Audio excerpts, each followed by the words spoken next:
The Carpenter Bee TrapStik from Rescue comes with bird guards to keep wildlife protected. Here's how to assemble them for best results. The bird guards are stored within the center of the TrapStik. So the first step is to take them out. There's a tear strip here on the side. You'll just use that to open it. And then it works best, since this is a sticky surface, to keep it on top of the cardboard wrap.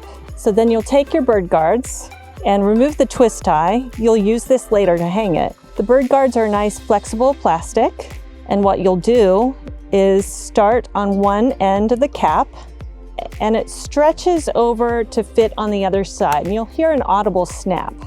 So you'll just repeat that process on each of the 5 remaining sides. Give it another check to make sure they're all secure. Then you'll take your twist tie and you'll loop it through one of the holes on a side of the cap, and then it stretches all the way over to the other side. Give it a little twist to keep it secure, and you're ready to hang it up on a wood structure to start catching carpenter bees. Here at Rescue, we're always innovating and improving our products. Go to rescue.com for more helpful tips.